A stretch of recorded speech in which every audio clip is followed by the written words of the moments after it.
the key word is time.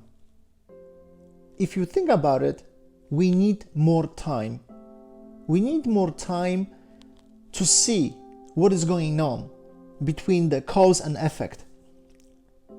If we even think about our past, why the life was so good for us, why there was less problems. The problems always going to be, of course. We are living in this world to face our problems, because only through that we can change. But we had more time. Because we had more time, we knew what to do.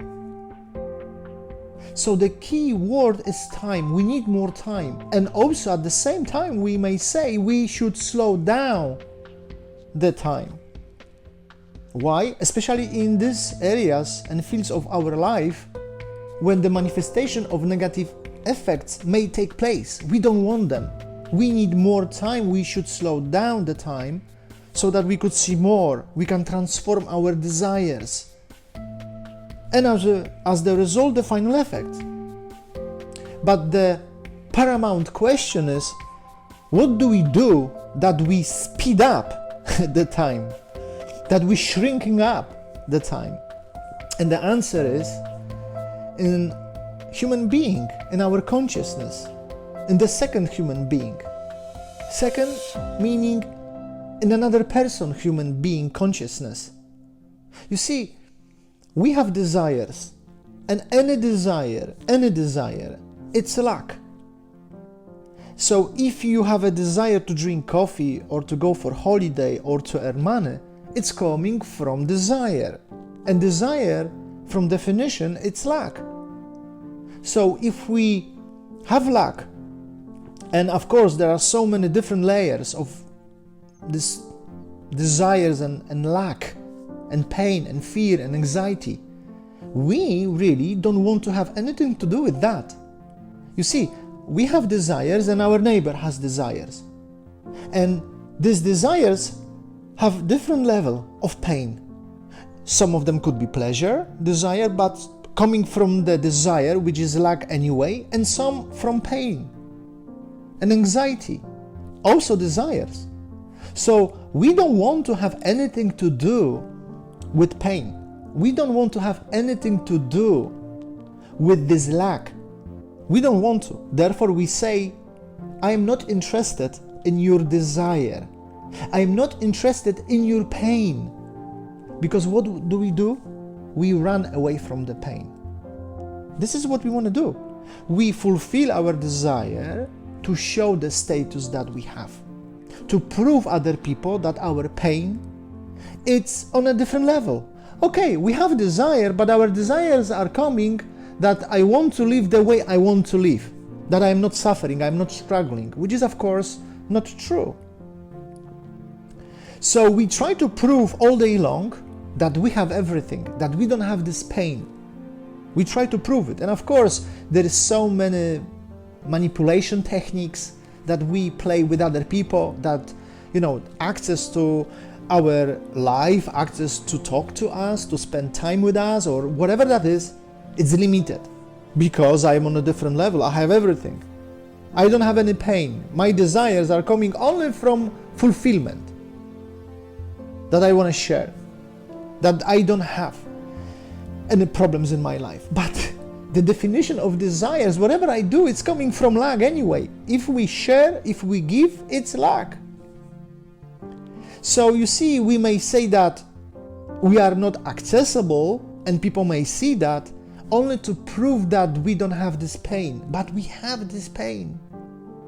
So the process that we are not interested in in another human being, in his or her desires and his pain, that is the main issue.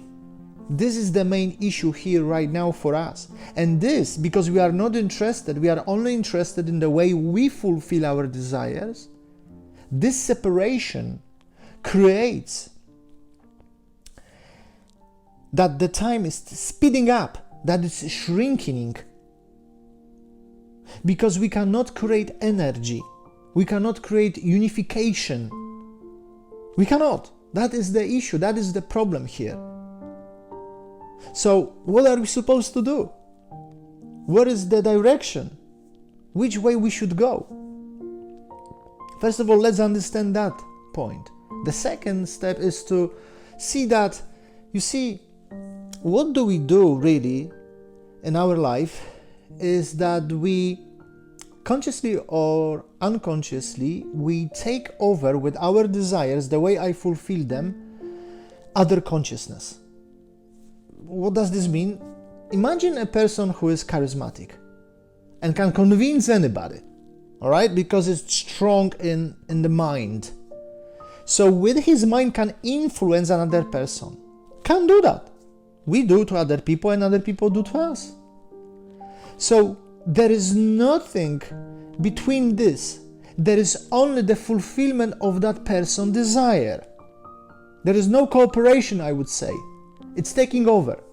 So imagine a situation that there is a small company that employ, first of all, one person, then two, then 22, 200, and 2,000, and 22,000. And you will see that no matter what is the corporation around the world, they will collapse.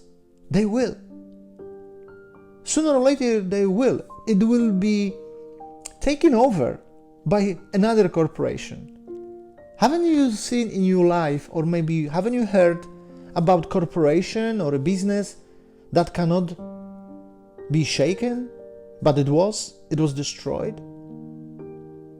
Haven't you heard? How come? It was impossible.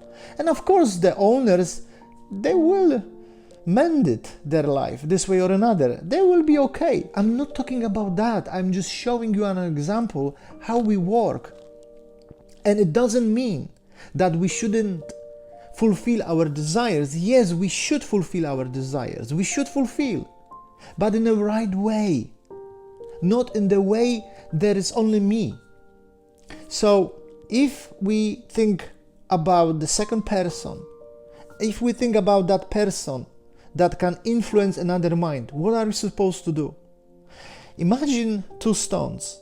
When one stone hit another stone, there is a friction, sparks come out. It's an energy.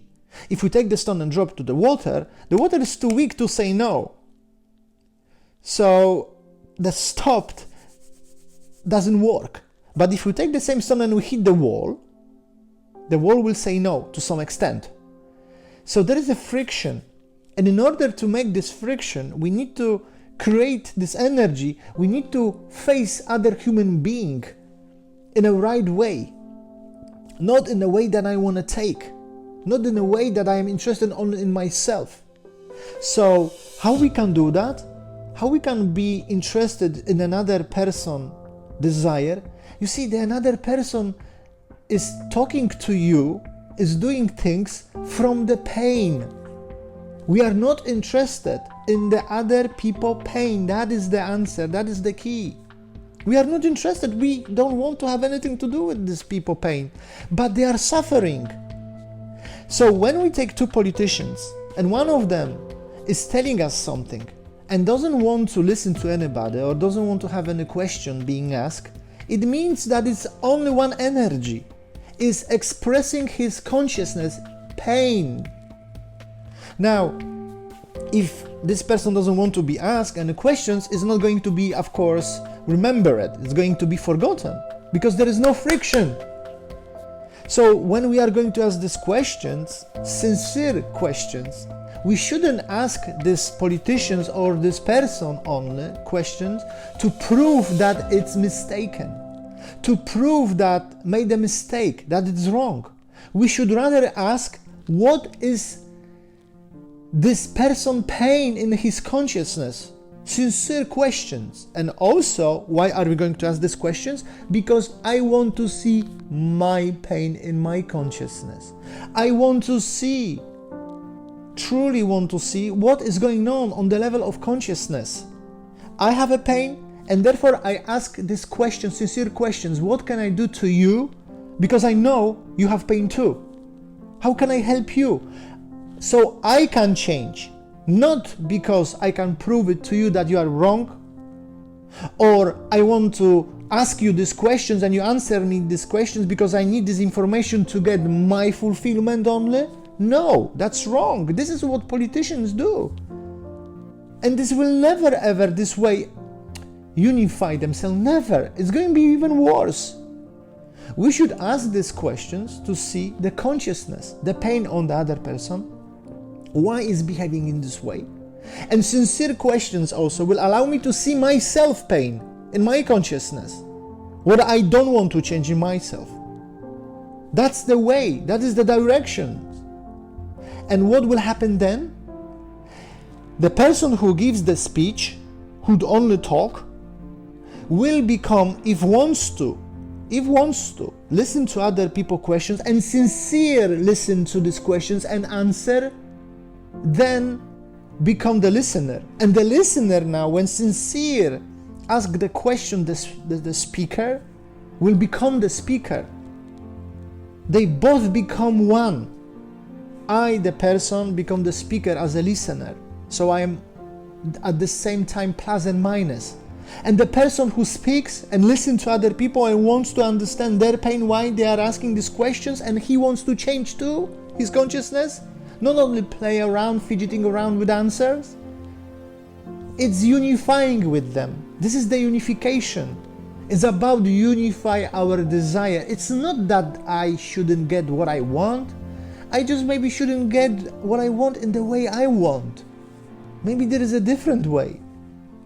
And by feeling the pain of other party, of other people, why it's behaving, why it's talking this way, why it's doing this, what it's doing, by asking questions, of course, then that is the way we can start at the time, and we need the time. But how do we add this time? Because you see, we say no. We say no to things we desire. I say no. When I say no, there is time now. More energy can come in. If I say whatever I say right now, there is no possibility to add time because the reaction is quick. So let's think about it. Just dwell. This video presentation is about dwelling, is about thinking. What is going on in our consciousness? What is going on in consciousness of other people? What kind of pain they have? Just to realize this. Just by realization of this, our consciousness is already changing, is already adding in certain areas of our life more time.